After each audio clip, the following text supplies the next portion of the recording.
Hi,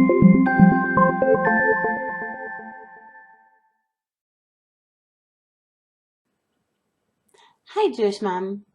I think I've mentioned to you in the past that my husband is a teacher at a women's yeshiva called Nishmat. He's been teaching there at least for 17 years. I've sort of lost count.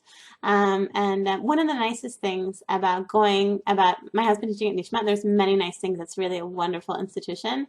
Is that over the course of the year, we get to go on these trips around Israel with the rest of the Nishmat faculty and the students.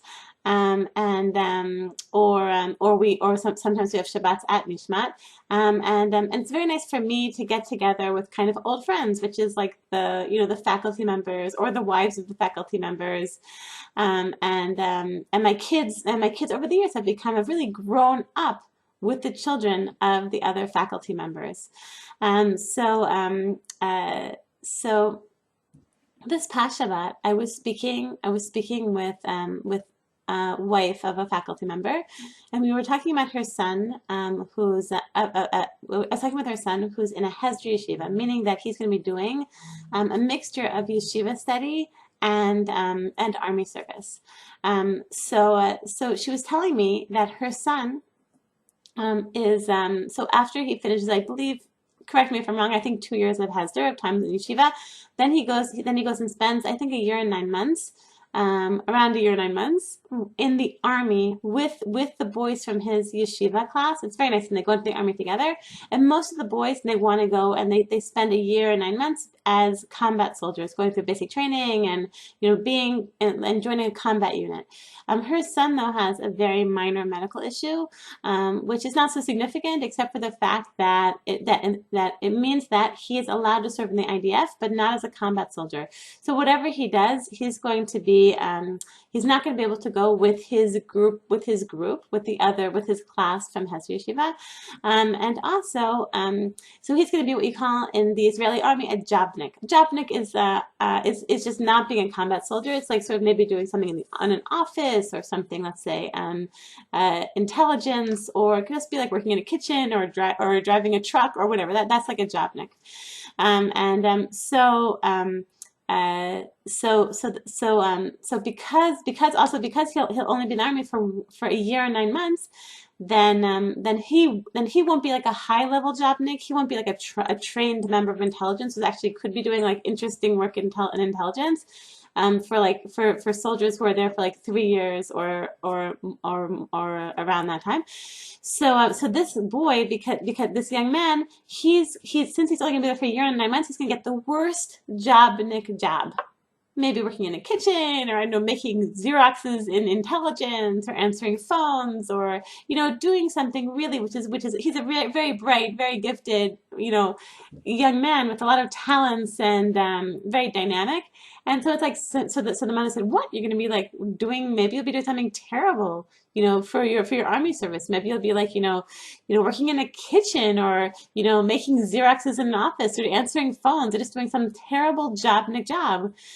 And the son said to her, the son said, "Ima, I don't care." Said, "If that is what the army needs, if this is what the Jewish people, this is what Hashem wants of me right now to do to help Israel, that's what I want to do. I want to be doing that." And so when my friend told me this, it gave me goosebumps. And ended up being that was sort of like the theme for the entire Shabbat for me. So I told you that one of the nicest things is that about these Shabbats together is that my kids have grown up basically with the kids of the other faculty members. So over the last year and a half or so, we've had a lot of heavy tragic news among the small group of Nishmat faculty. As I'm sure you know, about a year and a half ago, the son of Racheli Frankel, who actually just became the assistant director of Nishmat. Along with a woman named Rabbi Noah Lau, the wife of Rabbi Benny Lau, possibly you've heard of him.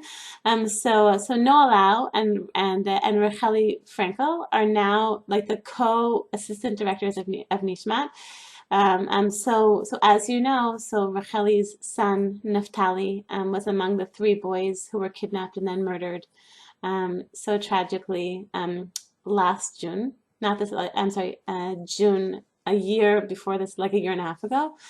So I spent some time talking with her Chali, and she's such a positive person, and her kids are just so amazing. Her kids are buddies with my kids, like some of them are buddies with my kids, depending on their ages, and just just an amazing family. Just to see her, she is such a positive, um, uh, just just full of life person, like a person who really is just so, really, I think, a role model for me in so many ways.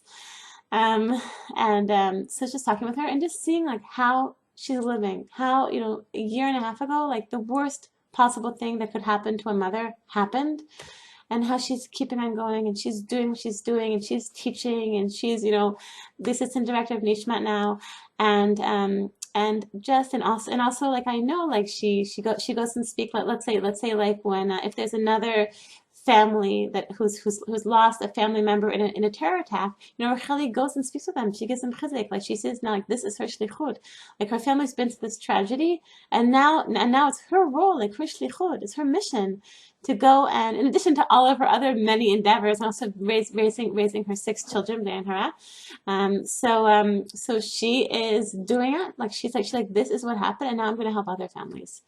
Bezrat Hashem. And this past Shabbat, there were 3 additional children on the Shabbat who've never been there before, and usually we'd be very happy about new kids joining the Nishmat family, although the circumstances for these 3 kids joining us were very tragic ones. These are the 3, I'm sorry, there are 4 orphans of Naama and Eitan Henkin, Hashem Yikom Damam. And so 3 of them, the 3 older ones, who are not so old at all, still very little, so they were there with their grandparents, a rabbi and Rabbinit Hannah Henkin,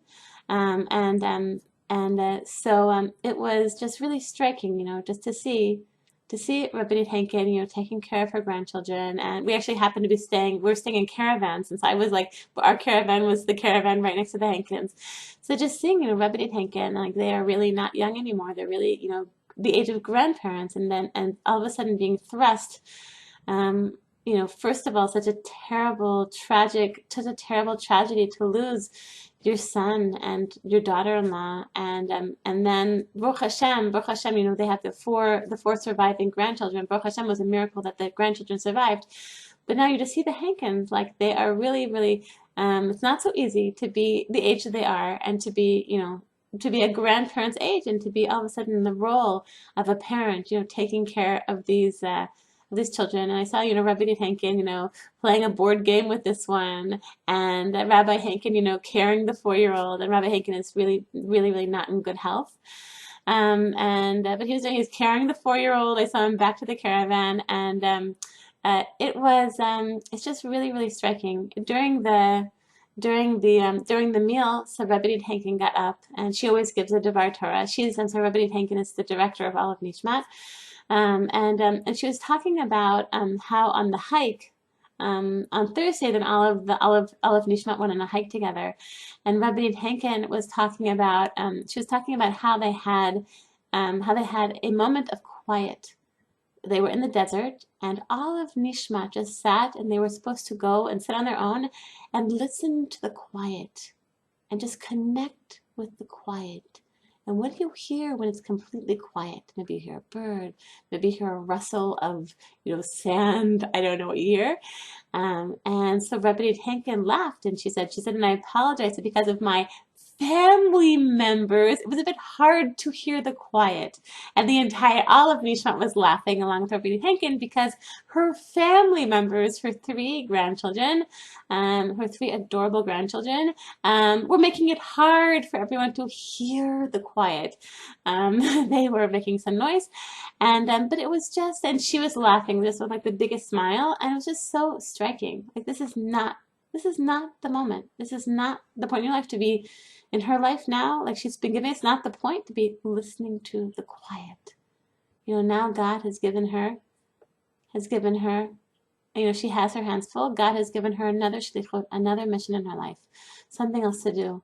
And it's just so striking just to see her, and to see Racheli Frankel and Racheli's husband, and just to see them, they have been given such a difficult pickle, such a difficult mission, such a difficult thing to be dealing with, but they're doing it, and they're doing it, and they're doing it. And, it's not what they wanted. They didn't want this. And still, just to see them just with real kind of simcha, just doing it, just real determination and acceptance. And just, this is what they're doing. They are, taking care of those grandkids. They are. Just in conclusion, I was just thinking of all the times in life, just in my own existence and, in your lives, I think when life hands us, challenges, in many cases, it's even a challenge which is 1/1,000,000th, even 1/1 billionth of what the Frankels, the Hankins, the challenges which they have been handed, dealing with this issue or this issue or this inconvenience or this inconvenience, a sick child or a financial issue or a responsibility which has suddenly been thrust on you, or helping an elderly parent, or these various things that we have to deal with, these things that are challenging, not in the same realm as the Frankels and the Hankins are living with now, but just saying, okay, this is what I've been given right now. This is what I've been given right now. This is my shlichut. Hashem gave this to me. What is my next step in Avodat Hashem? What is my next step in serving Hashem? To take care of this situation, which wasn't what I wanted. I didn't want to be stuck home today with a sick baby. I didn't want to have to be dealing with a health problem myself that I have to be, let's say, or all the various complications which life throws away constantly. But just to say, like, looking at these people, looking at these modern heroes, and just seeing how they are dealing with the hand that they've been dealt, with so much determination, just saying, what is my next step in Avodat Hashem? What Hashem gave me the situation, Hashem put me here, Hashem, what do you want from me? And then doing it.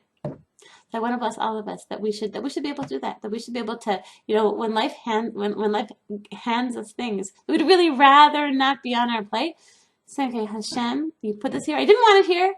You put this here, and now what is my next step in Avodat Hashem? What is my next step in serving Hashem? What do you want from me now?